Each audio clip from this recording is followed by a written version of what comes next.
The integral mess will be the subject of this new video on integrality and the integral approaches, philosophies and practices. So what do I mean by the integral mess?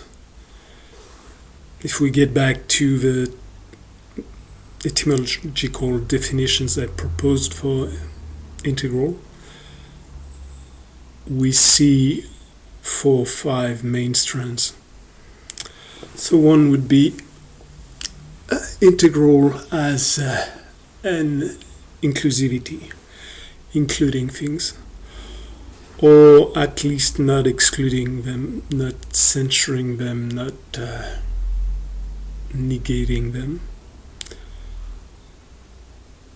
The integral mess in this aspect would be a breaking down of the ability to include into something. The inclusion doesn't mean that all things will be included into the same systems or into the same sets as we mentioned, without any set definition, without any discrimination. The world goes back to the original goo of undifferentiated oneness. Although we could see that in spirituality, this is a base layer that's completely necessary. As far as the manifested world goes, this would mean dissolving beingness into non-being, into non-differentiation in existence. Existence meaning being out of, away from, because of, or apart from something. To be away from or originating from something, you need a differentiation of cause and effect. You need a differentiation of origin and result or follow-up. So the breaking down of the integral as a process of inclusion or a process of not excluding does not refer to the complete dissolution of any definition of self or even of any border or any identity. But it will refer to the idea of removing parts of wealth of diversity, of the wealth of alterities, otherness, that makes the world the huge tapestry it is. It's the removal of aspects of it from either the internal mapping or consciousness, awareness, attention. When we remove things from our awareness, we make the world poorer. We deprive the world of not simply some sort of garment or some sort of decoration. We remove a strand of the great tapestry. And this strand, although to our eye and to the localized study or understanding we can have, may seem to be just another pointless object of decoration. It proves overall, it proves that it is actually a compositional element that may have a very deep significance and a very important purpose or meaning. The second aspect of integral could relate to not only what is included, but what is made to work together. So we're not only referring to a big set where we include elements, but we're referring to something like systems. So a set of elements that work together to provide a behavior or serve a function. So what happens when this aspect of the integral is breaking down? So when things do not work together, things fall apart, the center cannot hold. May anarchy is loosed upon the world, in the words of William Butler Yeats.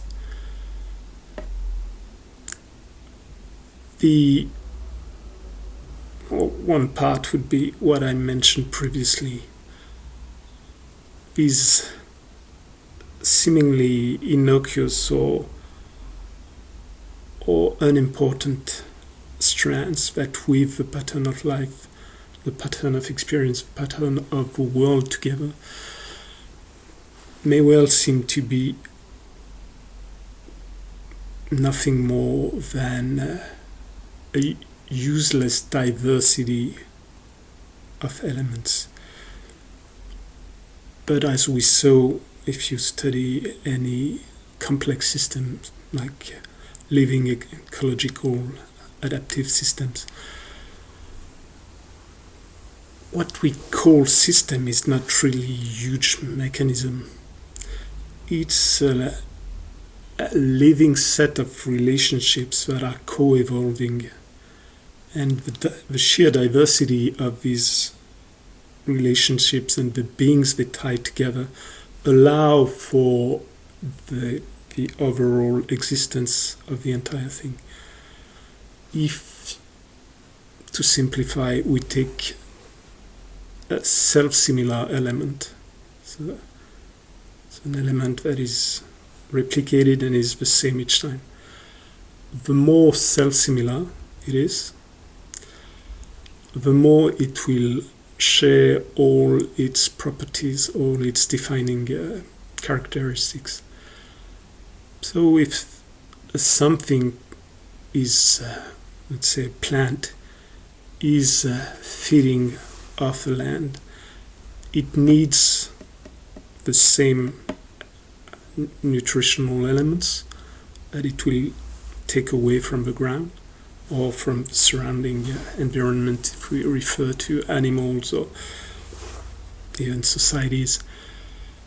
So if it's the same, exactly the same, it will need exactly the same elements. It will reject or refuse or ignore exactly the same elements in the surrounding milieu. Hence increasing the presence of relative presence and density of these rejected elements. What we see in pasture, like reject of pasture by a type of animal. Then it will create the same types of changes in the medium. It will leave the same tracks, the same signs. It will change the soil in the same way, either opening it, breaking it down through big tap roots, or holding it together. But if you think of animals, for instance, and you think of rabbits digging burrows, then the actual places where these burrows can be dug fairly efficiently and easily will become scarce as more and more burrows are dug. Eventually you break down the very fabric of what allows you to survive somewhere. You deplete the very nutritional elements you need, and you increase the elements that are toxic to you or that are not to your taste, and you end up creating, be it only through your feces, so the increase of refuse in the same area, containing all the things that are not beneficial or that the body tries to get rid of. If you saturate your milieu with these, you will create a living environment that becomes more and more toxic. And the same principle would keep going. Like if you are exactly similar to the other elements around you, you will have the same capabilities, meaning that in a concurrence, competitive environment, you end up being the exact same competitor. You have no strategic advantage, you have no diversity. If you were to compete, if we take the instance of the workers, you have to compete against yourself exactly. You're in full-on competition. The things that you cannot do, you cannot do. The things that you do not know, the other you doesn't know either. So there's absolutely no complementarity of toolboxes, of perspective, of points of view, although obviously diversity would exist.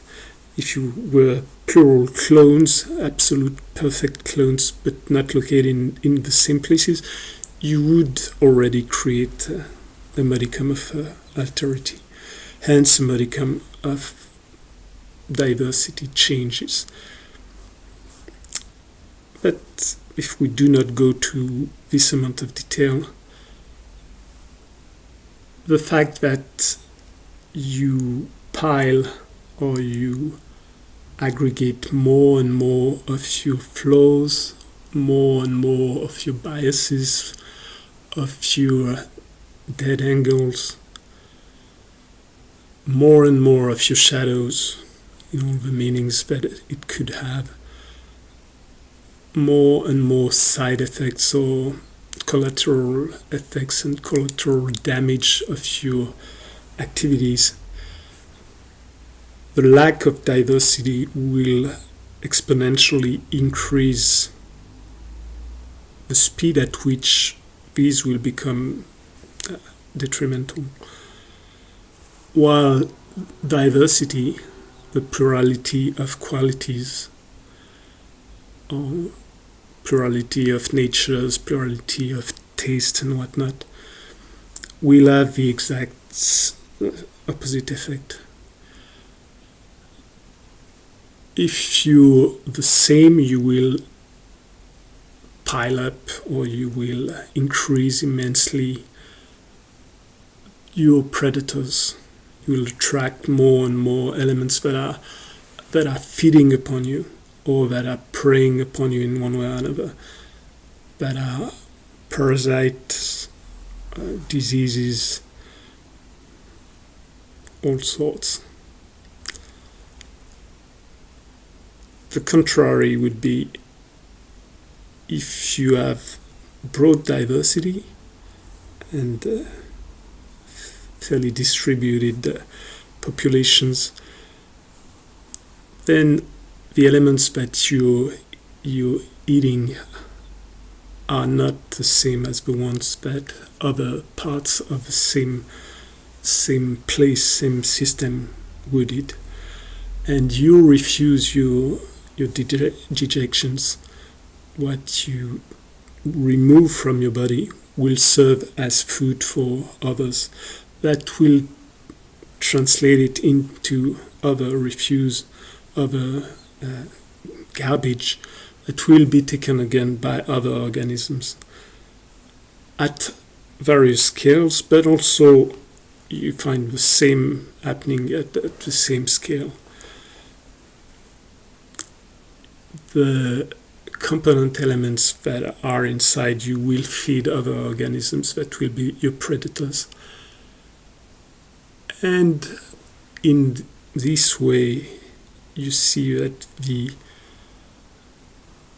speeding up of the alterations that you're creating around you will be slowed down. There's a sort of redistribution of tracks of consequences. Instead of a centralization, concentration, as we see happening in monoculture, you would end up opening up the possibilities. So there again, when we talk about the breakdown of the integral as the working together of things, we refer to this idea that the less diversity you have, the less complementarity of toolbox, of tools, thinking tools, acting tools you can have.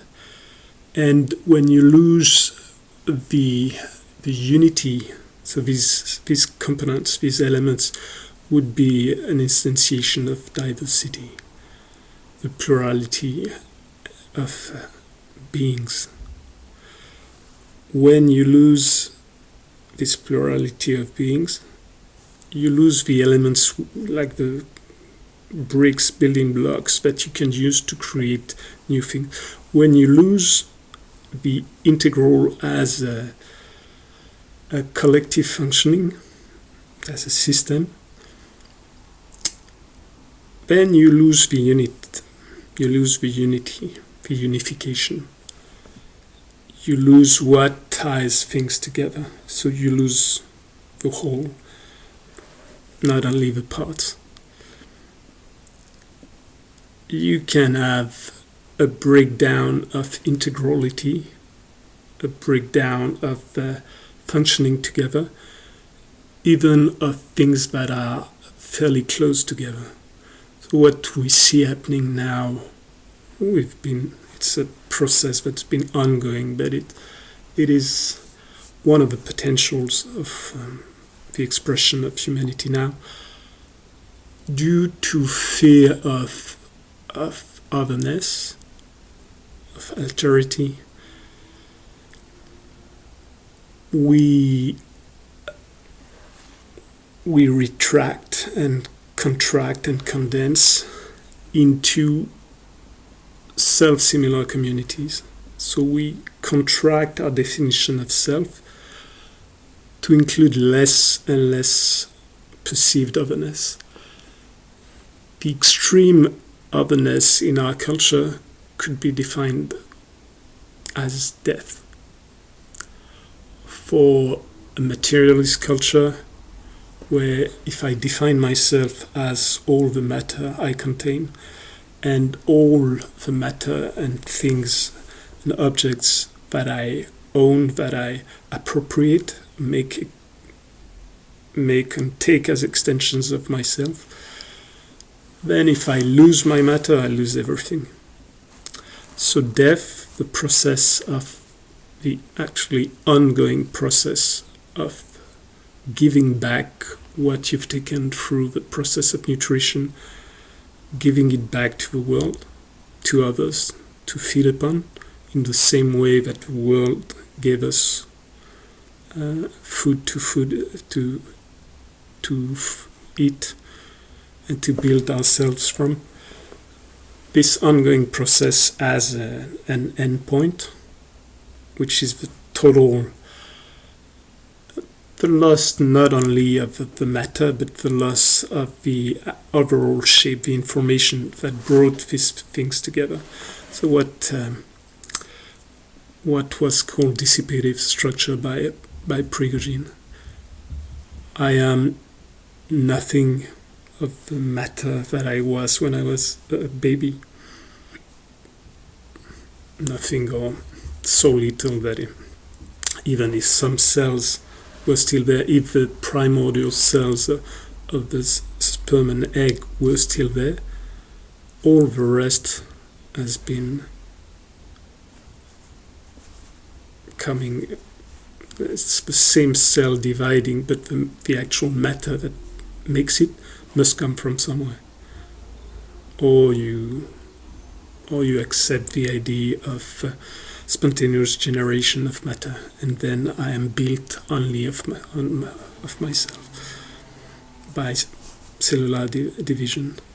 But the process would prove tricky if I am not fed by anything, any stream constantly bringing me all the things that I use to make myself and to make myself work and exist. All the matter, energy, information that build me and repair me and so on. If any of these streams are broken, I, in any of my definitions, die, or I cannot exist. The dissipative structure that is seen as the vortex into the bathtub, although containing water that is always different, maintains a fairly identifiable identity and process, movement, action.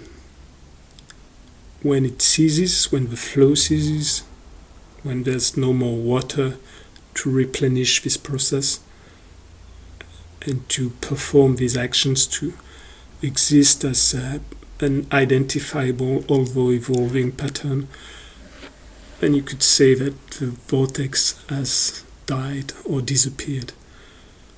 When my self-similarity, my self-identity is dissolved to the point that nothing replenishes it, I'm dead.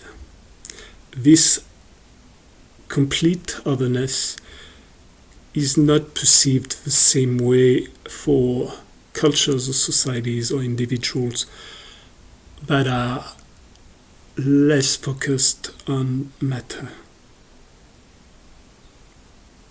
If I perceive myself as part of a flow, be it the flow of life, the flow of a culture, the flow of an art or whatnot, if I perceive myself as one particle or one point in a big piece of art or in a big sequence going somewhere, then my sudden disappearance is not felt as strongly, maybe. You do have your matter, your living body will have an instinctual tendency to cling to life. And it's very good, it's very needed. But the clinging to life and the confusion of one's material existence with the entirety of what you are and what is overall may turn into a very, very bad pathology. But bad is not means nothing really. It has consequences. Everything has consequences. Everything will have a shadow. Anything appearing under the sun of consciousness will project a shadow. That is exactly the shape of its own properties. So, the integral mess, the second aspect, you lose all that makes things work together. You lose or you destroy or you erode, damage. Now, obviously, right now, we can see that we are losing a lot of the elements. We're losing a lot of the component pieces in sheer number of disappearing species is staggering, but the actual complete disappearance of a species is a fairly long-term process, not so easy to prove.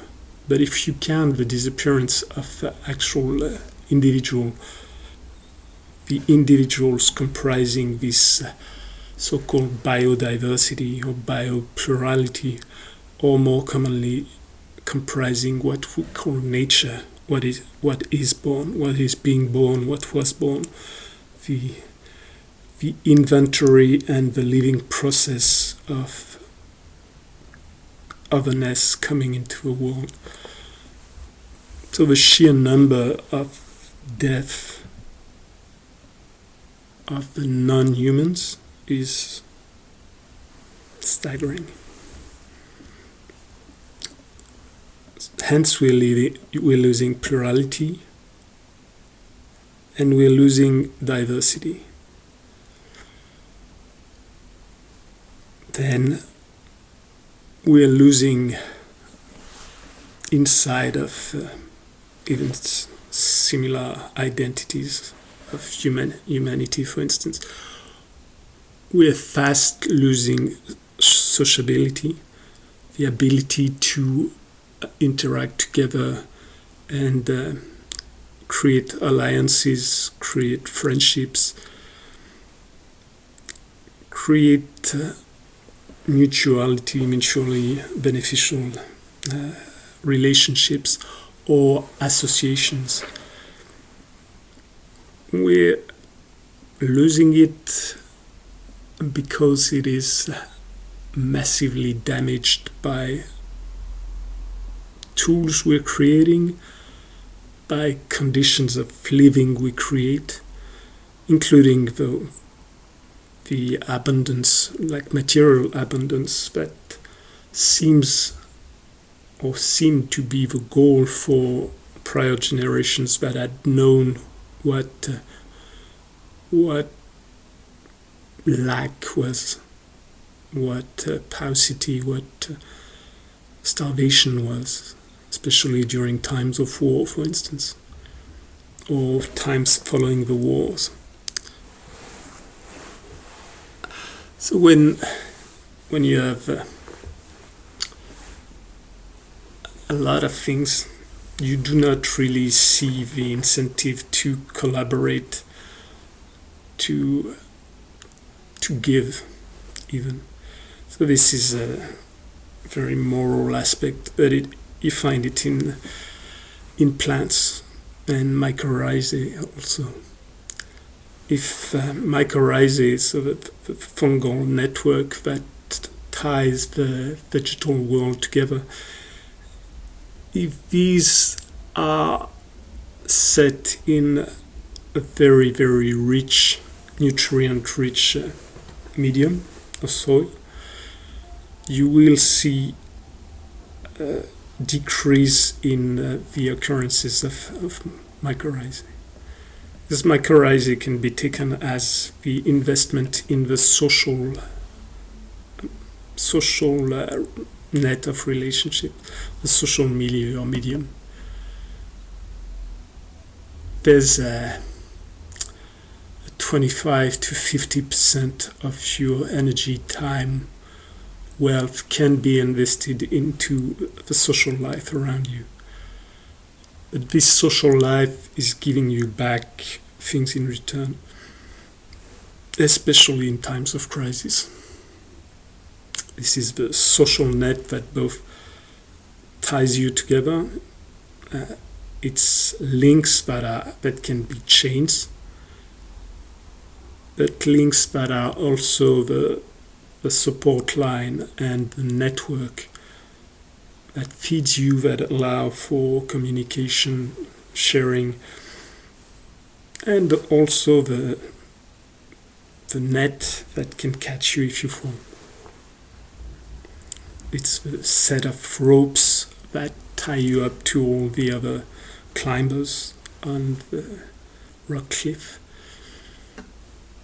So if things are easy, and it seems as though the investment in these safety materials and links to others is just a waste of energy, waste of resources, waste of weight, then it seems obvious that just going on your own, evolving alone is the best choice.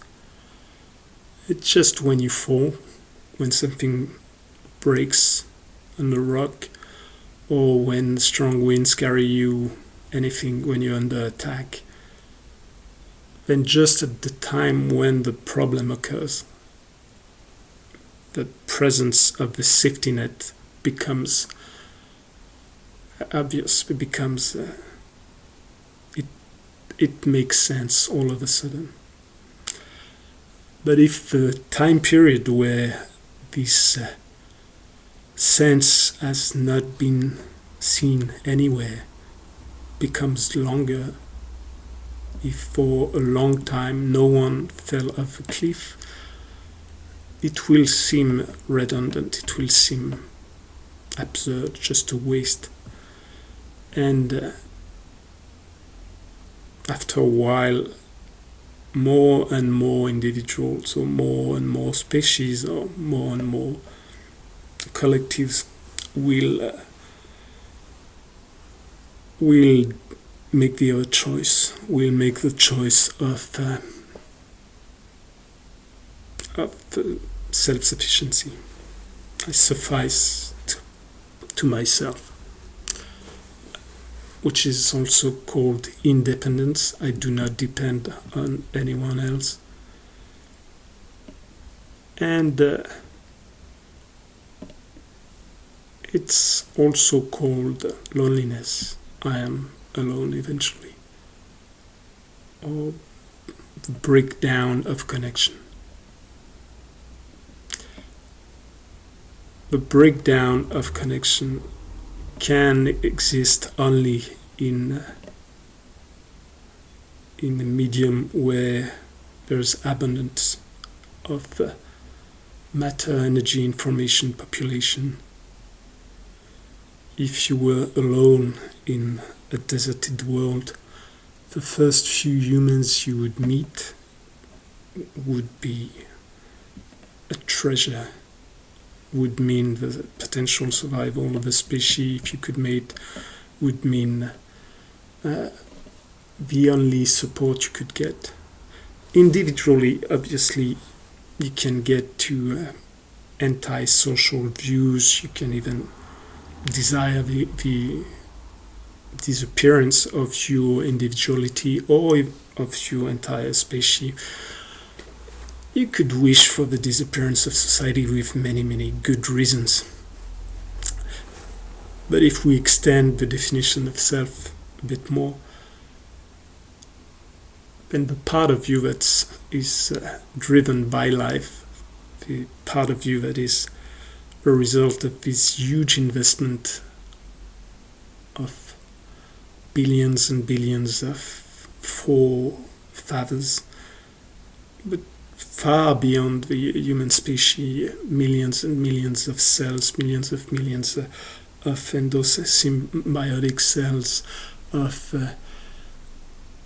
plural, like the plurality of cells, of organisms, the multicellular organisms when they self-reproduce, all these experiences, all these processes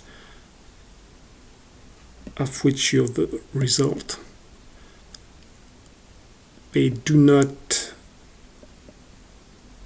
wish for this massive piece of art to go to waste. Although there might be a few quirks and a few internal system errors. So, third definition of integrality. We saw the inclusion aspect. We saw the functional aspect working together. Now let's get to the health aspect, the self-regulating aspect. So the integral is seen as something that has not been touched, has not been damaged, has not been hurt or tampered with. And there the breakdown of the integral would be the damaged self, the damaged collective, which is expressed widely into all the studies we can see now of trauma. It's all the wealth of consciousness that was brought by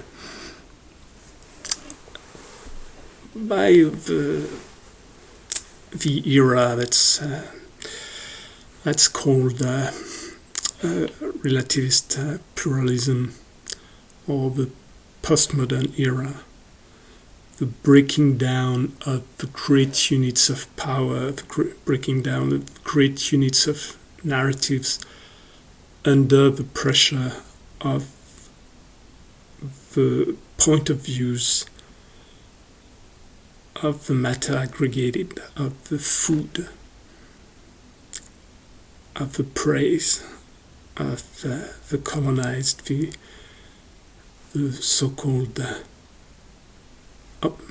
losers or oppressed people, oppressed individuals, and so on. So the breaking down of the universalist scientist narrative of progress under its own scrutiny.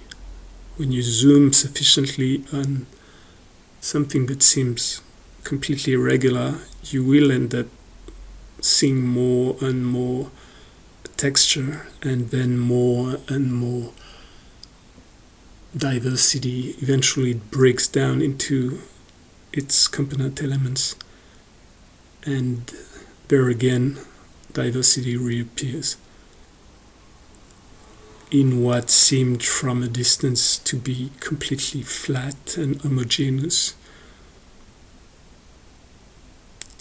The scientist narrative, so the replacing of the unity of God as a spiritual narrative, tying together the whole of society by science and progress, has created, it's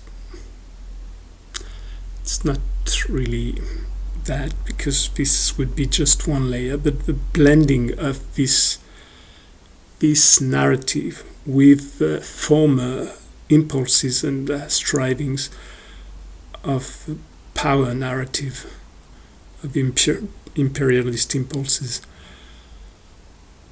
pushed for an homogenization of the world, the spreading of the good word, the spreading of the good culture.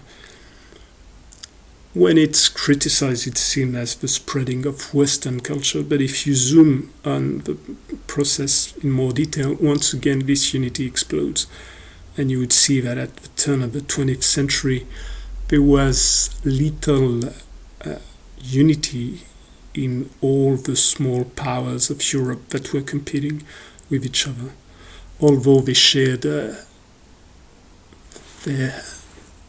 part of their rulers coming from the old monarchies would be eventually of the same families. They shared ties together. Powers were by necessity associated with other powers, or they would fight and destroy each other, slow down each other, prey on each other, and creating opportunities for other powers to destroy them or take over. So the breakdown of these great impulses towards the the technological progress and the futuristic endpoint of history, where humanity would control everything via technology and understand everything via science. This breakdown started right after the Second World War, displayed what science could be turned towards, what science could be turned into, what the God progress could actually lead to. Progress means walking forward. It's not so important to know that you're walking forwards as it is to know in which direction or towards which end, which goal, which destination you're walking. When the two world wars displayed what the endpoint could be, a strong counter impulse which was same as all the vectors already present, but it was fed a lot of backlash impetus. The wave of so-called progress brought the rationalism of the Nazi era and the communist regime and the capitalist extreme depletion of human life, of natural resources. Put under scrutiny, you get the understanding of the side effects. This seemingly unimportant depletion of the world, the loss of biodiversity. The diversity of life is not simply the last to be perceived was the loss of species. But before you lose species of beings, you've lost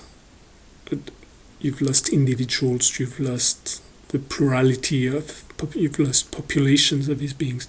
Before you lose these populations, you've lost individuals. You've lost individual lives. You've lost the precious, unique gift of all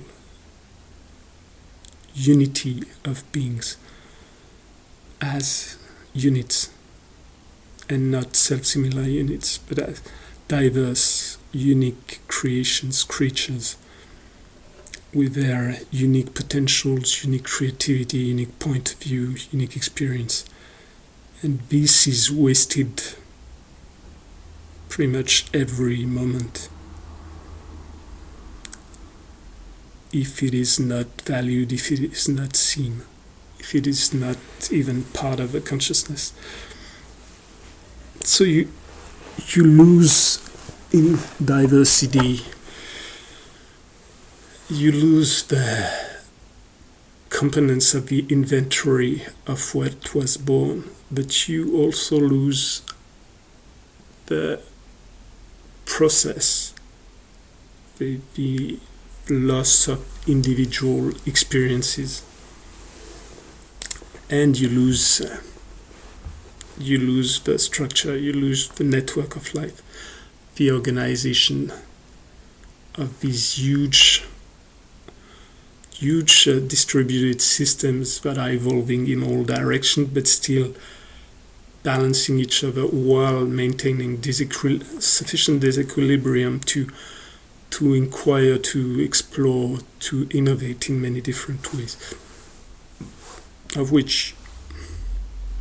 all these ways, one pathway is what brought humans where they are.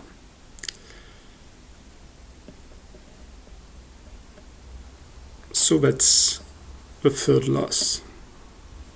Third part of the integral mess is the loss of integrity. The loss of the parts of the world that are untouched, that are untampered with, that are not manipulated. So they are It's the loss of the things we do not need to own or control or appropriate or even know. That's the loss of the unknown. That's the loss of the uncontrolled. That's the loss of silence filled by human voices. That's the loss of all the things that you would experience in the vacuity practices. The loss of what is felt when there's no pressure to be or to have or to do, to change, or to know and to perceive or think anything. The ground of being. And that's later on the loss of unity, the loss of the second layer, of the first layer of the canvas. You have or the wall, if you take an analogy of a painting, the first layer that would be defined as the painting would be the canvas on which anything can be painted. An infinite number of paintings can appear on the blank canvas. If you perceive the blank canvas as being tainted by the painting, you can go to what's beyond it. Before the canvas, you have a wall on which it will be hung in a museum, for instance.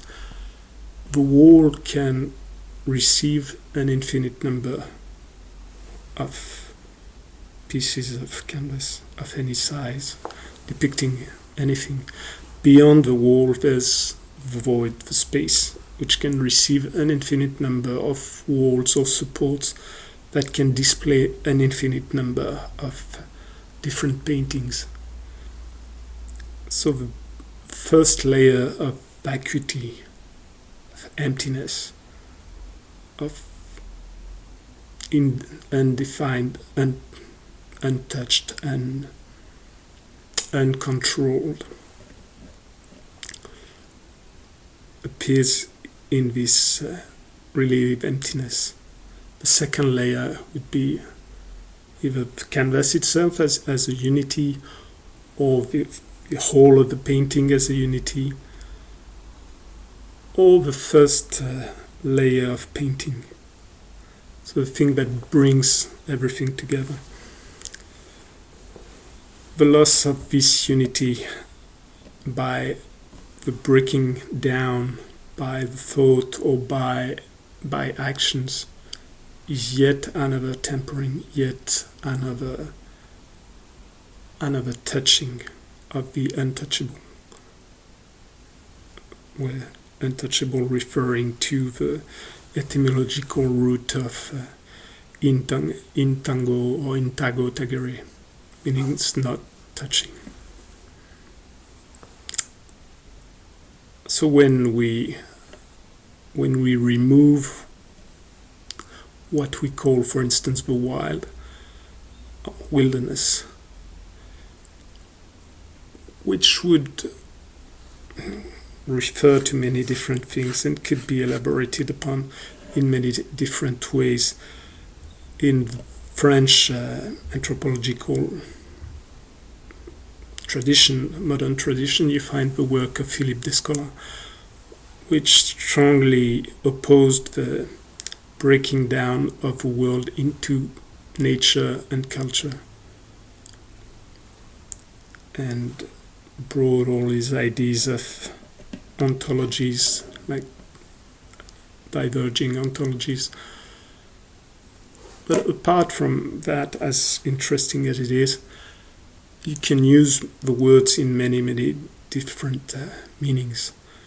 And the meaning I will give to the wide now, to nature, is different from what Descola would use. So nature, I can use the term as the collection the inventory of all the things that are born, are being born, were born, in some ways can be born. It's the same.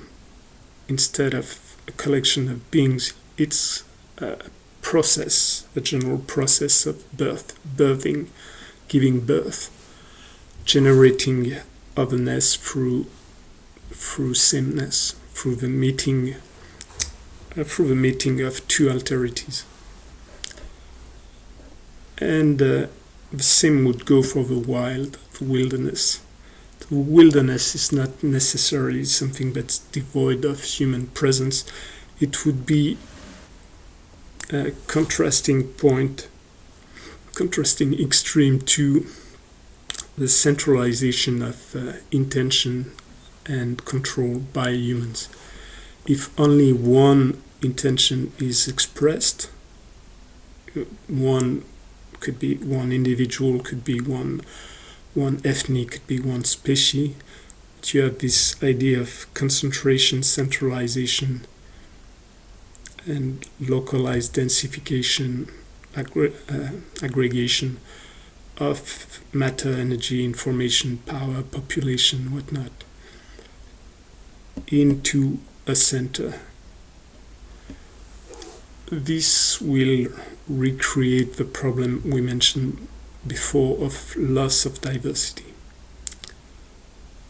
loss of complementarity, of diversity of toolbox, of regulations by otherness. The opposite of this centralized point would be the undefined, unknown, uncontrolled. Beyond this point there be dragons. Prior to that you would find the wild, which is the known unknown.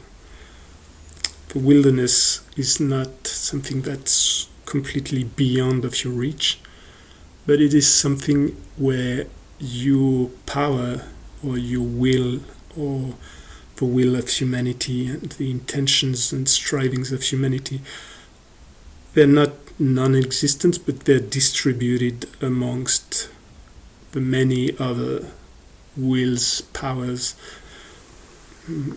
vector forces of all other beings.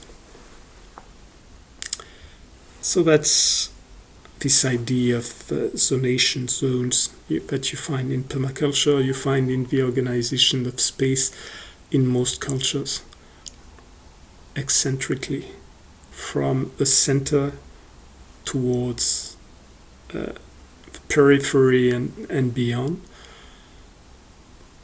and in the other way from the undefined, distributed towards the concentrated, manifested,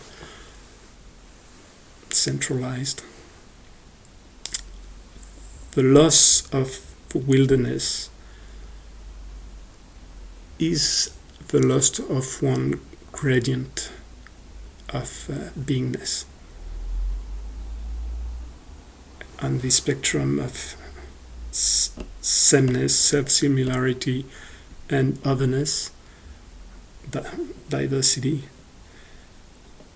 You can establish as many gradients as you want, depending on how detailed and how defined you want your model to be. If you take 5 gradients, for instance, you would have the practical model used in the definition of space in the medieval period and prior into Roman structures. Mostly it's associated with the form I described with the medieval period. So you'd have at the center, if it's an individual, you would call him Dominus, the master.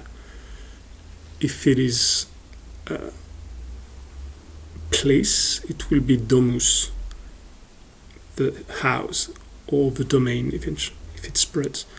At yet another scale, it would be the village. And at yet another scale, it would be the capital of the city, Orbs, in the modern Rome. Roma Mater, the mother Rome. If it's at this scale of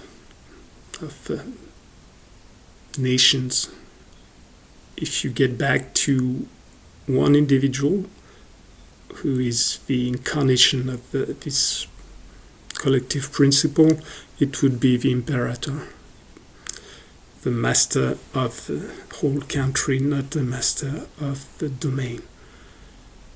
Around the house is surrounded by hortus, the garden. And the garden is the area where you could find all the beings that have been domesticated, which means the process of making compatible with the social life of the house. This domesticating of beings brings domesticated plants, domesticated animals, but it gives also what we call the domesticity, all the servants that allow for the organism of the house and the domain to exist. And in ancient times, amongst those you would find what's called famulus, the family. So around the master, you'd have the family. But famulus at the time included women, children, and slaves, all in one pack, with variations of status, obviously, but still good to consider in these models. But it would not change much. You could pretty much put, if we get the emphasis on the patriarchal aspect, you could put a woman at the center and still get the same structure. So the structure is not so much what is at the center. The structure, the deep structure, is this centralization, and centralization which involves naturally a depletion of the circles around. Although there, in the eccentric model of spatial zoning, it's not place surrounding that is the most depleted. So, house, garden. Third would be ager, the field, which you find in agrarian or agriculture and whatnot. So the field is comprised of beings that are domesticated but do not need so much, are not under such scrutiny, or are not necessarily fed as often as the plants that you would have in the garden and the orchard, for instance. Although the orchard would go elsewhere too. Beyond the fields, you would have, the fields would include eventually the pastures, but in olden times, the richest land would be used for growing crops, and the poorer lands would be used to feed animals.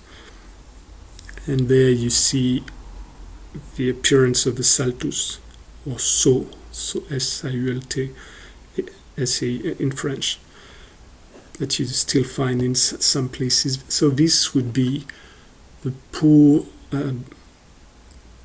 thorny parts of the land. So the heath, the bare lands, where the animals can go and fetch their own food and concentrate a very distributed amount of nutrients. And Saltus corresponds to in the model of ecological succession, it would correspond to a stage of thorny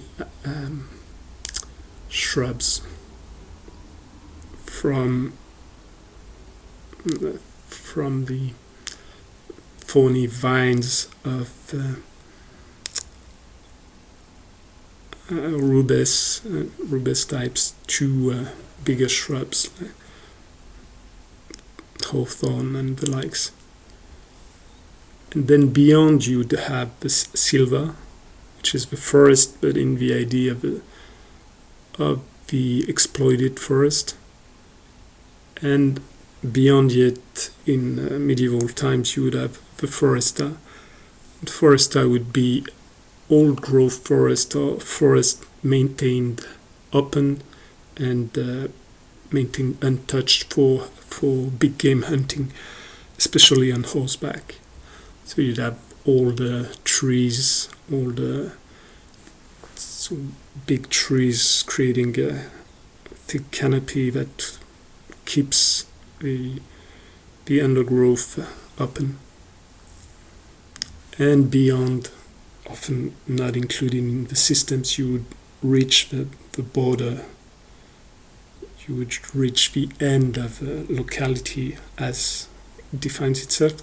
Beyond is the forest, which is the root of foresta, meaning in Latin it means what's out of the external.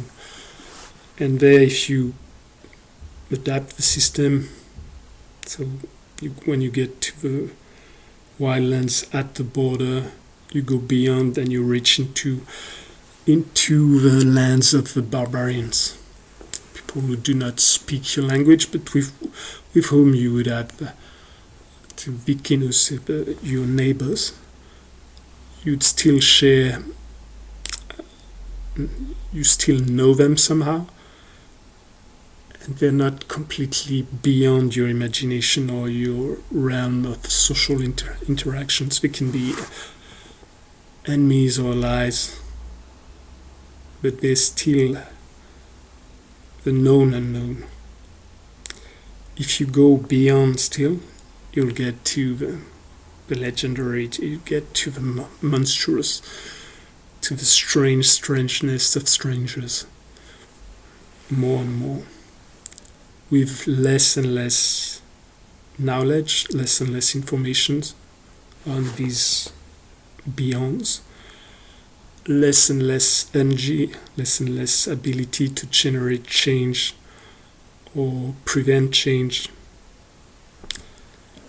on these beings or coming from them, and less material interactions, less and less trade, less and less objects coming from them eventually. So you have this scaling of otherness, the loss of the untouched, the unknown, the untempered with your hands, your thoughts, your eyes even, and your will, creates a depletion of these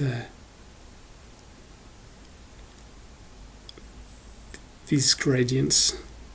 It's a depletion in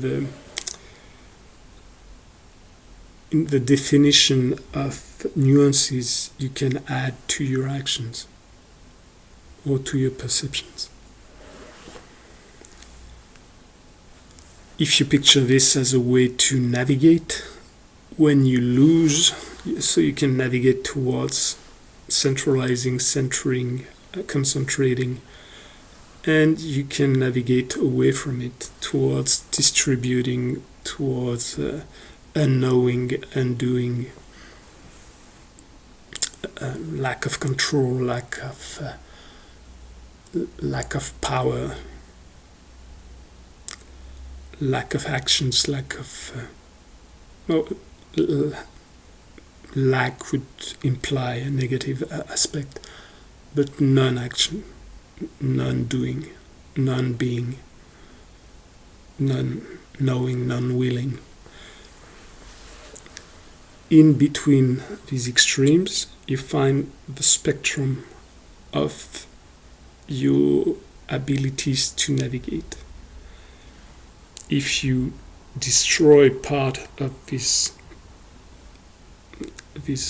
angles, you destroy part of the spectrum, then your ability to navigate will be restrained, and your ability to regulate yourself, to navigate would imply that your ability to reach certain destinations will be changed, will be altered, will be lowered.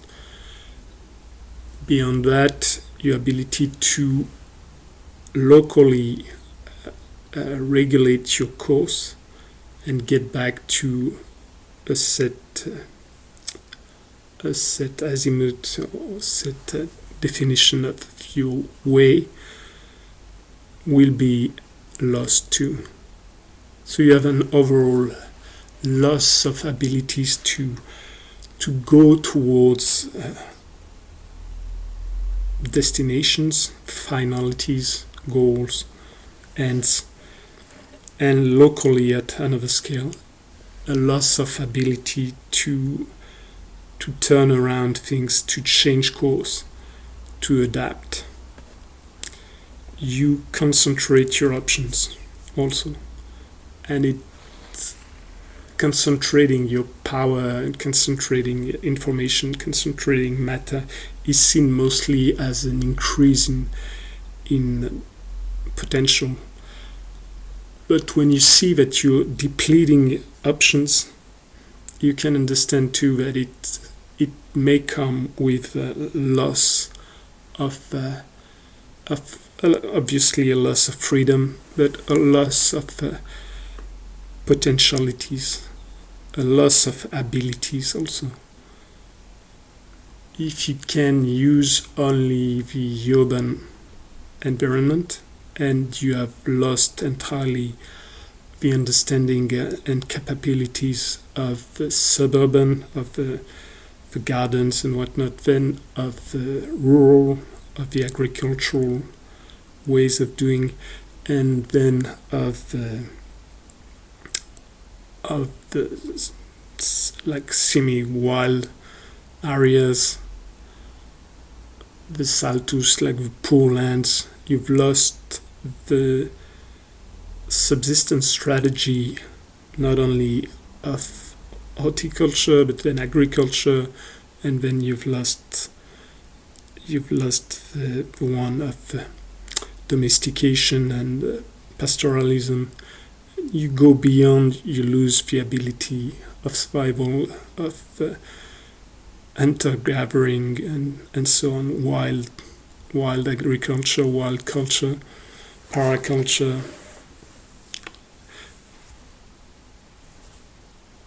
And you lose the ability to navigate the unknown, to navigate and to exist into unknowing, lack of control, lack of security.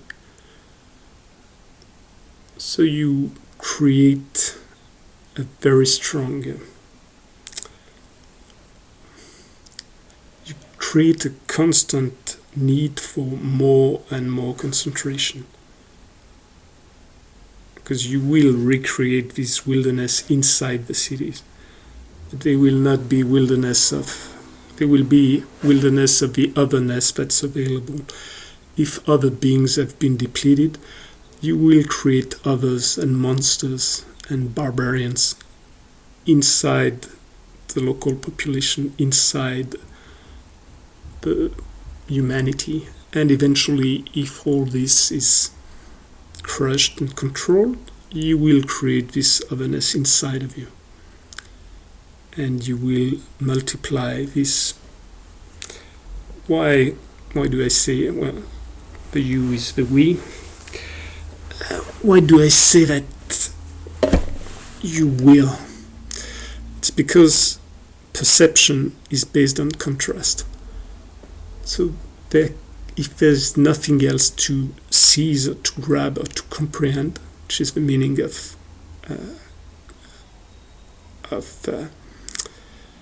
understanding, for instance, in Latin, is this idea of capisci. You seize something. That's in Italian. It's the same root in Latin. Comprendre in French. It's cum with prendre, seize, grab or take. If there's nothing to take, nothing external, you already have everything. There's nothing to perceive. Perception, per capire is the same root. It's to grab or seize, by something. If there is no perception of otherness, there is no perception of sameness.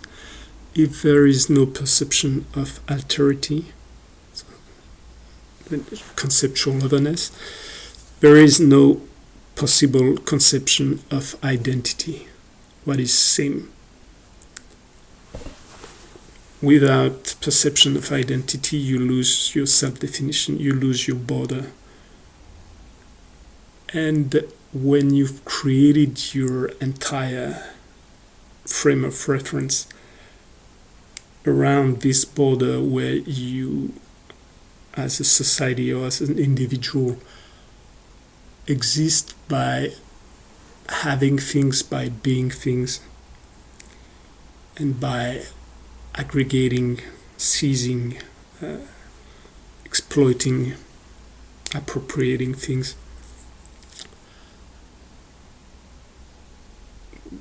then the disappearance of this definition of self would be the same as the perception of death.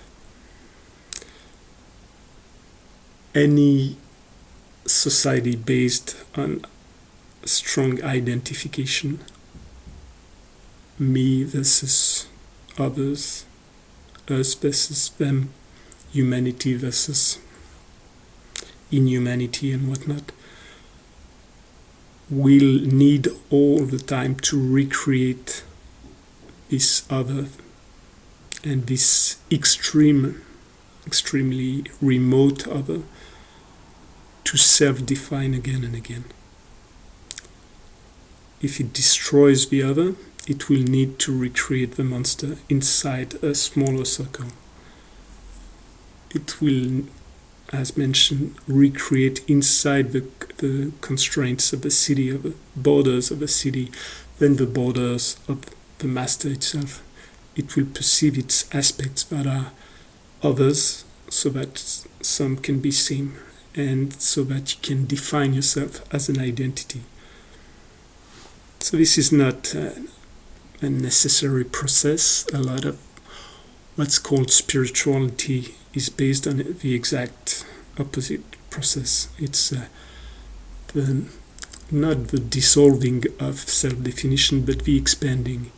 And when we mean expanding, it's expanding by circles of identification. You do not destroy the identification as a body eventually. You just include the identification with the body, with the mind, into a greater identification. And this would apply to eventually any type of worldview. You could be completely materialist and identify with the bigger systems of matter or bigger sets or subsets of matter that you can see. You would obviously see that as matter if the greater set in which you exist is destroyed or is scattered. You will be destroyed.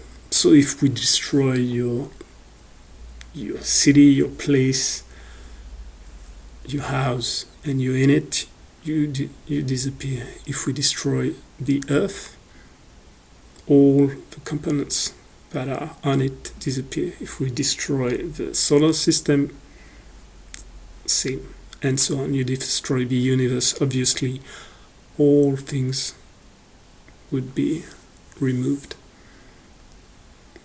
So there is a practical identification with bigger sets. If all your food comes from your society, or it comes, you do not produce everything yourself, or you need tools, you need whatnot, then you depend on another set of social interactions, another set of beings, and your society or your group of social interactions, your collective becomes your next body, your next layer. If it breaks down, if it's destroyed, if it's contaminated, polluted, eventually you will be. If a set of material resources you take and appropriate to build yourself, repair yourself, and function, if this set is contaminated, destroyed, damaged in one way or another, poisoned, then it's obvious that you will be also. You will take poisoned food to build yourself, or you will take damaged building blocks to build yourself, and you will build a damaged self, even in the material sense. The same would apply for anything. For your emotions are part of collective emotions. So emotions could be the same taken in the most materialistic point of view. It could be ex motu. This what movement comes out of, away from, because of. So the internal attractions and repulsions, the will to fusion, unification, or fission, division, opening and closing and whatnot, would your own internal vectors are influenced and massively defined by the external ones, by the emotions of the people around you, then the community around you, then the society around you, then the society of society. If the emotions that are displayed around you are rage, hatred, anger, and like bloodlust, most likely it will influence your own vectors. The wills that are expressed, you feel the motivation, what creates movement. The movements that are created, even though they're not yet expressed, movements that are created around you and that you can feel will create your own internal set of personal movements, personal attractions, repulsions, and whatnot, fear, desires. So this applies for all. If you destroy, if you tamper with a part of the diversity of structures existing, you will lose parts. So now another very important aspect there in the integral is not dissolution. Neither is it what they call a melting pot, which is the idea of dissolution again. It's not an undefined set where you pile up everything and hope for the best. This is a striving, this is a vector force. This vector force towards the integral is the complementary opposite of the vector force towards sheer dissolution, the archaic, and before that of the individuation. it's a widening of the spectrum from non-being to beingness as a unity, as a defined unity in a sea of other unities. If you go beyond, you find the commonness of the unities, and you can aggregate them to create structures, which is done in biology or in societies. But then you can also, on a spiritual aspect, you can become translucent, transparent, diaphanous. You maintain the filters and borders that define various strata, while at the same time making them, could say that they become porous or they become transparent. They allow for consciousness to go through. They do not allow for everything to go through. They do not allow for your matter to dissolve right away in the universe, hopefully, nor for the emotions of the universe to directly influence you. You maintain this idea of filters that allow for a bubble of experience, a bubble of differentiated experience. If you dissolve the layers of filters that change the experience of units from what we could call the unified field of information or unified field of consciousness, then there is absolutely no contrast. There is no difference to be perceived and experienced. There's nothing to gain or learn from it.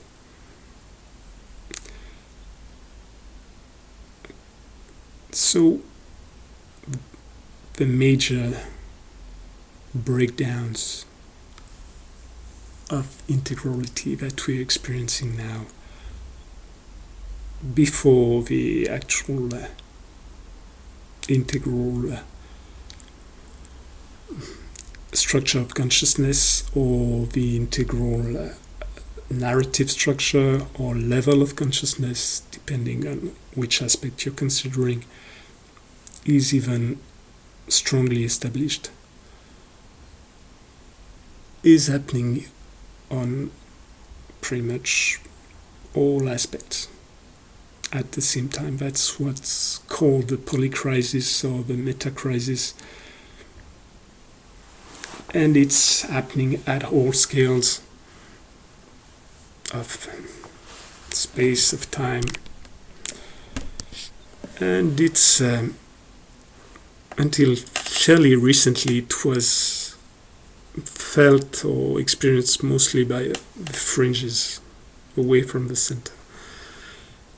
But the center cannot hold due to its own internal corruption. Corruption is a surrender to one's own biases or to one's own shadows that is due to a lack of options, a lack of diversity, and a lack of beneficial diversity. Because what I meant when I said that the integral is not just a big goo is that if you make a set, a classification that contains everything, you have made a set that is the size of the universe. You've created a useless set. It's a bag to carry things, to sort out things, or to move things, or act with them. But if you make the bag the size of the universe, it becomes as impossible to move as the universe is. And if you use it to sort things and you put everything in, then it sorts nothing. So the big duality and oppositions we see often in common thinking between should we have borders, should we have definitions, or should we have no borders, no definition, is a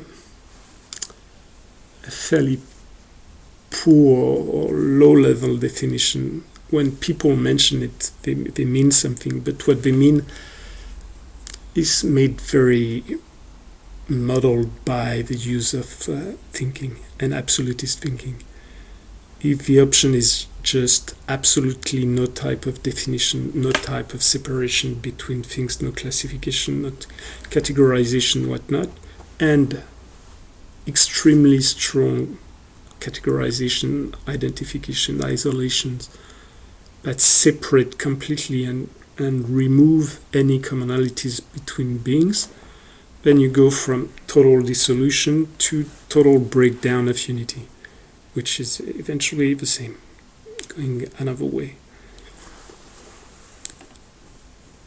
If you try to create, say, a mechanism by just adding all the small component pieces that you see lying around, and you try to just add them just because they're there, without any mutually beneficial and coherent and functional interaction, you have not created something that's closer to the integral. You have made a pile of stuff. You have made a mess somehow. The integral is a striving towards more expansion of definition of self, more integration, working together, more inclusion of other beings, aspects, things, ways of thinking, ways of perceiving, ways of seeing. But this inclusion does not mean that right away you will take everything in. It means that you're trying to perceive them, you're trying to take different perspectives, you're trying to perceive different points of view, and you're trying eventually to map them together or make sense of them together. You're bringing a unity into this differentiation. You do not become the extreme other. Although you may perceive the Trump or the whomever in you, so you may perceive an archetype strongly expressed by a person and see that the broken child striving for recognition, striving for having more toys, having more medals, and more territory, more power, more security, more armies, bigger sexual organs or whatnot, more and more and more matter to secure an extremely strong lack of security, strong lack of all the things that would actually fulfill or relax this anxiety for more. This can be identified into each one of us at one level. It's one layer of us. It's a part of us. But it doesn't mean that it's something we must try to be. We cannot try to be all things at once. We cannot try to have all opinions, all decisions on a subject at once. There is in the idea of intelligence, so you can use yet the tool of a rational tool of etymology to sort of broaden the area a bit. It's just one of many tools, but still useful. So when we get to intelligence, we can have three potential routes. One is the official one, and two are symbolic or useful routes for the exploration of meaning. So interligare means ligare is creating knots, ligature it's linking between. Legere means choosing between, and interlegere, yet again, but with another type, means reading between.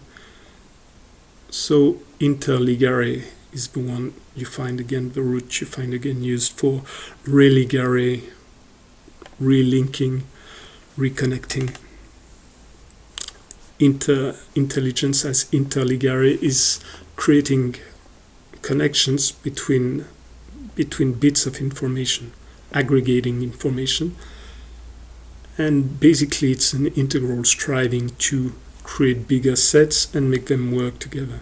But how do you make them work together? You cannot have all these sets and use them all. If you ask a question to an AI or to a search engine, and if it gives you all the answers at the same time with no classification, so if it could go beyond the listing, well, basically having the answer would be the same as not having any answer. You'd be none the wiser for it. So the second process, which is the recognized etymological root, is deciding between. And it's a discrimination process. Instead of aggregating and connecting, you're chopping down, you're thinning the options. And at the end, you keep mostly one or a few. But if you do express them in action, in matter, you will eventually do just one thing. If you try to do several things exactly at the same time, most of the time, the results will not be great. The last one is the reading between the lines process. You read in between words that have been written, in between meanings that have been given, to generate your own interpretation. You read between the notes on the partition, and you express the music in a way that is personal to you, to this present time and whatnot. You're not simply replaying it, you're interpreting it. So this is the emergence aspect of intelligence. New things arise due to misunderstandings of what the author meant, due to recombining informations in other ways, due to your hearing wrong, or you adding things into your mind, or you mixing the information with your felt experience to create something completely new.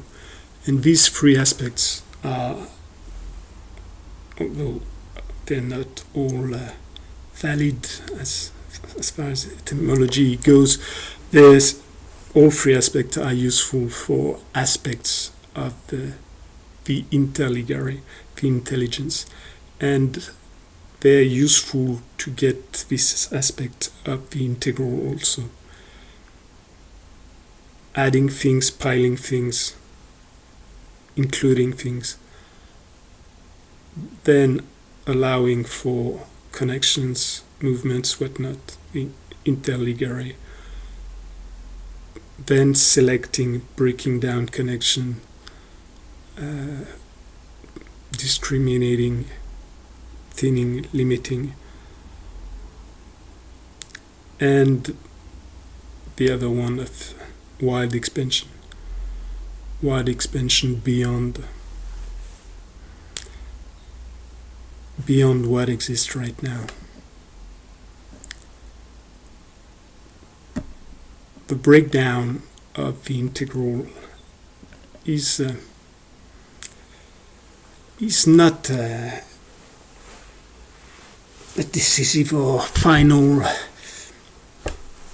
event. It is a very deep crisis that can be explained using any variety of systems. But if we go to the root, what's happening there? So I go back to Trump as the strongest archetype there. So what Trump is doing is recentering, re-centralizing, reconcentrating power from a somehow decaying empire or threatened empire into its homeland by centralizing, bringing back the dollars, bringing back industry, bringing back money, bringing back homogeneity of ethnicity, for instance, homogeneity of language, whatnot. So it's big centralization. Eventually, it's a centralization so strong that it brings back power and decisions into his own person, breaking all the structures of decentralization or distribution of power, or that will include regulation of power. So the entire system of checks and balances is being basically crushed. And crushing is seizing and compressing, condensing until you break down the structure. So this very strong centralization of power is attempting to counterbalance or negate a tendency towards not distribution but decentralization. So the pluralism of empire somehow. So one aspect it's trying to negate it, another aspect it's actually supporting it by creating a very strong mafia family in the US, which was already existing, but making it as more defined in its ethnicity, in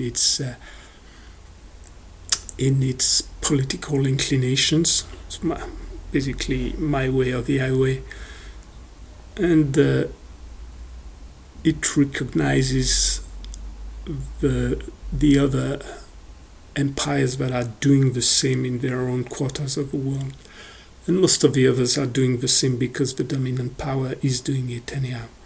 So right now, all countries are turning towards strong shrinking of the self-definition, closing up, retracting, which is basically the movement you do when you're under attack. If you consider a bacteria in a petri dish and you put a toxic substance or toxic threatening being, you will have this chemotropism where the bacteria will try to escape or move away. It flees first.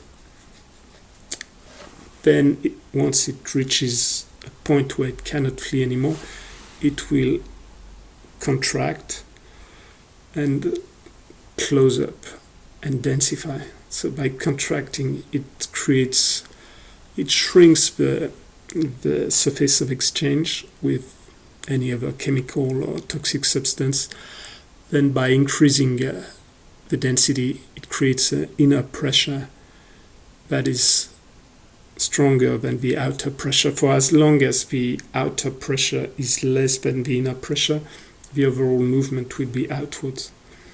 So that's exactly the same that we do as humans when we get into a fight or into a situation and things turn bad. We try to escape, we cannot escape anymore. Maybe we try to fight, we cannot fight anymore. We retract. We retract and shrink, and body-wise, but the same would go for going from a big world to the perception of threats, creating a very small world centered around the incoming threat. From the time your perception and your consciousness is stuck there, you've lost the space. You've lost the ability to move from freedom. You're moving from fear. You're moving from you. We are moving. I am moving. So we're moving by reaction instead of by, or as one of my systema teachers used to say, you're moving from desperation instead of inspiration. And this process is happening now on a worldwide scale. It's happening due to increasing perception of threat by the expansion of the density of population, which shrinks the shares that each one could hold. But this would be a minor, in some ways, fairly minor aspect. The other aspects that are much, much stronger is that over this population, there is a very, very strong unbalance. So you have one species that decides everything's for me and imposes upon others in exactly the same logic, the same manner, and even the same arguments that Trump is using to describe his own decisions. One species is imposing on all others at all scales its domination and the necessity to comply or disappear. In this species, one ethnicity or one empire is trying to do that again. So say in the narrative that's dominant now, you would have the white, if it meant anything as ethnicity, but North Caucasian, whatnot, ethnicity trying to impose its power over the world, which is what has been happening for the last couple of centuries. But it's still good to remember that the biggest empire ever existing was the Mongol Empire, which spread like far more than any Western empire could, and they were not white, not anything. It's the process is more important than the actual characterization of the person. Or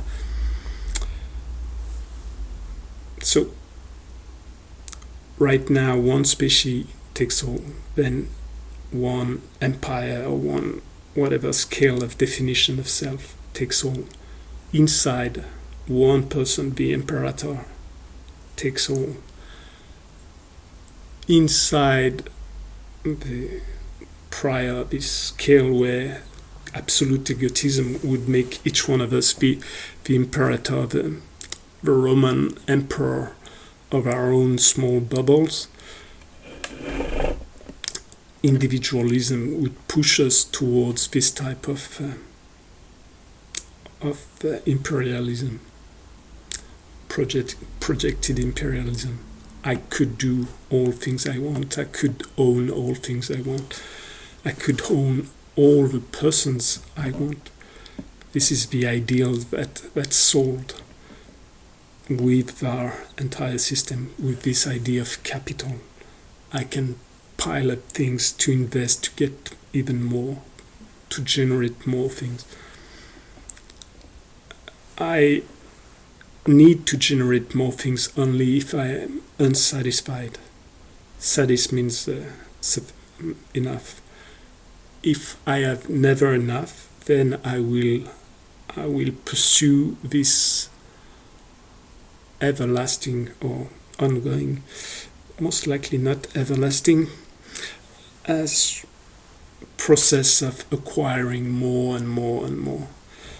As Charles Eisenstein said, the need to accumulate is inversely proportional to your trust and the faith in yourself, in your social milieu, social environment, and in your natural environment. If you believe that if things go wrong, you will not be able to fend for yourself, people will not help you, and the world you live in will not support you, will not feed you, will not house you, then the more you hold these beliefs, the more you need to accumulate. You need to store, because you won't be able to do anything yourself. No one will help you, and the world wants you dead. This tropism of the Trumpism is important to acknowledge into each one of us. It could be said that the game of thought is all the progressive movements that have been the results of the collective strivings toward justice, towards redistribution, or at least decentralization, that spread from one ethnicity to including and integrating other ethnies, removing the status of slave, giving rights to workers so that the divergences, that the different vertical differences between the layers of a society would not be so extreme in their differences. Then between genders, between sexes, eventually between species. And the strivings for these, when they started to get to critical mass, to acquire sufficient narrative power or maybe political power to actually compete with the former narratives and former powers, the way they did it was by using the same tools that had been used prior. More or less. It's not the same at the same scale.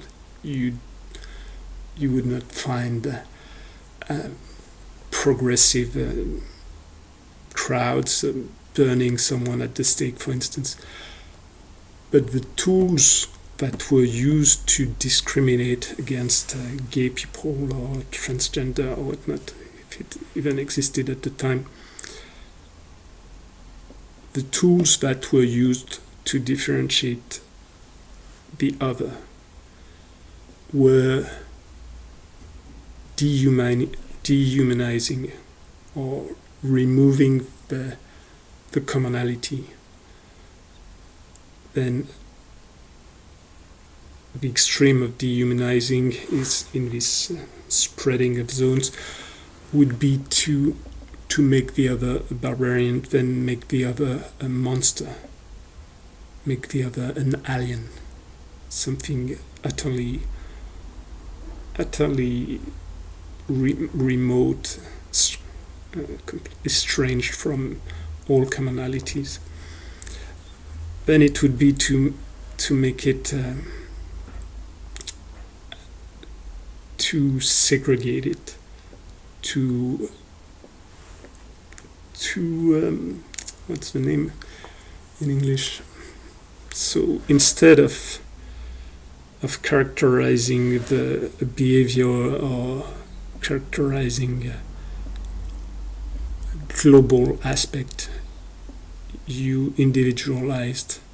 So we pinpoint the monsters as individuals, not as behaviors, not as results or products of matrices or systems of social interactions that created or that warped these people. We pinpoint in what aspect these are the bad weeds, these are the bad people, and we use to fight against them the exact same rhetoric and the exact same methods that the now called conservatives used to fight the progressives. You alienate, you pinpoint them, we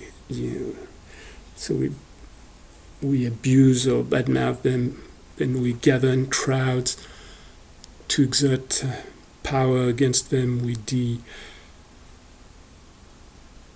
It's the use of the same tools, but we've turned the tables. Turning the table to be the oppressor instead of the oppressed does obviously free some deep anger that's inside all of us. All of us would dream of turning the tables and being in power for once, and then fighting oppression, which would mean oppressing the oppressor. And although it is very exciting to the parts of us that were hurt most, at the same time it is a self-replicating story. We are rebuilding the world the way we criticized it, in the same way as most revolution will replicate in many ways the workings that they have known prior, for lack of any other option. So, since we didn't learn the easy way when put in more power, and then when I say this, it's obviously some aspects have bettered over time in some aspects, but then at the same time they got more warped or corrupted or twisted to serve the global program of the society. And in the same way, feeling powerless, what can we expect when we discover the power of being a crowd, the power of being a number, of being the majority, and the power to actually enact this power against people or things or ideas we deem bad or evil.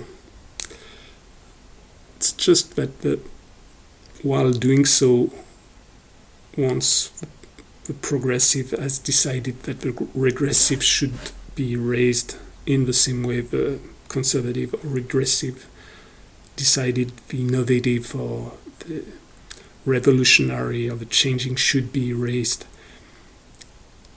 we are all turning into the same loop. We're getting back to paucity of points of view, paucity of ways of perceiving the world, understanding the world, and we're losing this diversity. That is not a way to decorate the world. It is the very fabric of a complex system.